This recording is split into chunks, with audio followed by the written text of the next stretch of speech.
अपने स्वयं के रास्ते चुनो। लोग दुनिया से डरते हैं, सत्य यह है कि दुनिया से डरने की आवश्यकता नहीं है।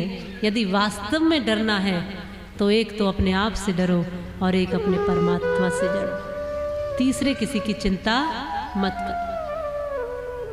उससे डरो कि जब आप आईने के सामने खड़े हों और खुद से ही नजर ना मिला पाओ, वो करने से डरिए बस। बाकी और कोई चीज ऐसी दुनिया में नहीं है कि जिससे आपको डरना चाहिए। महादेव आनंद से जीते हैं, माँ पार्वती के साथ विहार करते हैं, रमण करते हैं, आनंद से जी रहे हैं, बहुत प्रसन्न है, बहुत आनंदित है। एक बार सोचा कि चलो थोड़ा भ्रमण करके आते हैं कहीं। यहाँ कैलाश पर आनंद है लेकिन थोड़ा भ्रमण करने दोनों चले। नंदी पर सवार हुए, दोनों बैठे, सोचते हैं कि चलो विहार करके आते हैं। देखा आगे कुछ लोगों ने, कहा कि कैसे कैसे लोग हैं, देखो तो एक बूढ़ा सा नंदी, उस पर दो दो बैठे हुए।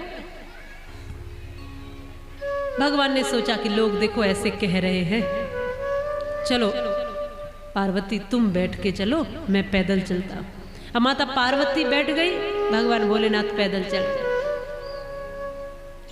साथ साथ चलते जा रहे हैं तो कुछ आगे और कुछ महिलाएं मिली, कहती हैं हाँ देखो कैसा जमाना आ गया है,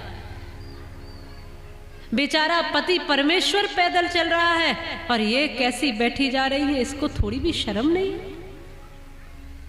अब पार्वती जी को थोड़ी शर्म आई, कहती है भोले बाबा आप ही बैठो, मैं तो पैदल चलती। अब ये पैदल चलने लगी कि सोचा कब कोई कुछ नहीं कहेगा। अब महादेव बैठ गए, नंदी पर चल रहे हैं और ये पैदल पैदल जा रही है। फिर कुछ आगे लोग मिले, कहा कि कैसा निष्ठुर व्यक्ति है ये, बेचारी सुकुमारी सी, कोमल सी, राजकुमारी सी स्त्री पैदल चल रही है इस वन में, और ये देखो हट्टा कट्टा नंदी पर सवार चल रहा है। महादेव ने कहा कि ऐसे भी ठीक नहीं, सब करके देख लिया, अब एक काम और करते हैं कि दोनों ही पैदल चलते। पहले बैठ के आ रहे थे, फिर एक उतरे एक बैठे, ऐसे करके देखा, तब लोगों ने कहा ना अब कोई कुछ नहीं कहेगा जब दोनों ही उतर जाएंगे। दोनों उतर गए, नंदी साथ साथ चल रहे। लोग फिर आगे मिले, उन्होंने कहा देखो कैसे मूर्ख लोग हैं, जब साधन है तो बैठ के क्यों नहीं जाते, पैदल चले जा रहे। साधन है ना, फिर भी चले जा रहे पैदल। महादेव ने कहा सब करके देख लिया, फिर भी लोग खुश नहीं है, तो अब क्या करना है, अब केवल वो करना है जो तुम चाहते हो, जो उससे तुम्हें प्रसन्नता मिले, जो करने के लिए तुम आए हो। कहा जैसे पहले चल रहे थे अब वैसे ही चलेंगे। महादेव और पार्वती दोनों पहले की तरह बैठ गए और आराम से भ्रमण करके आए।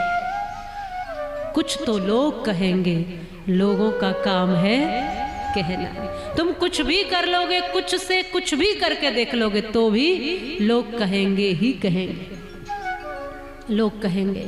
इसलिए ध्यान रखना, वो करो जो तुम्हारी आत्मा को आनंद देता हो, और वो करो जो तुम्हारी परमात्मा की मर्जी में आता हो।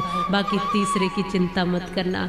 एक को मनाओगे दूसरा रूठ जाएगा, दूसरे को मनाओगे तीसरा रूठ जाएगा, और इसके चक्कर में पूरी दुनिया, पूरे जीवन ऐसे ही चलते रहोगे। अपने से कभी गलत मत करना, खुद की नज़रों में कभी गिरना नहीं, और दूसरे की कभी चिंता करना नहीं। जीवन ऐसा जीना, आनंद से जीना है, ऐसा कुछ करके जाना है। सब कुछ शिवमय है, सब कुछ शिवमय है। ये जो भी दिख रहा है, जल स्वरूपम, वृक्ष स्वरूपम, धरती स्वरूपम, जल स्वरूपम, सब कुछ शिवमय है। इसलिए इसी से प्रकटना है और इसी में समा जाना है। इतनी सी यात्रा जो जीवन की है बीच की, इस यात्रा को शिवमय करते हुए, मंगलमय करते हुए बस आनंद से जीना है। यह एक शिव कथा का सार है।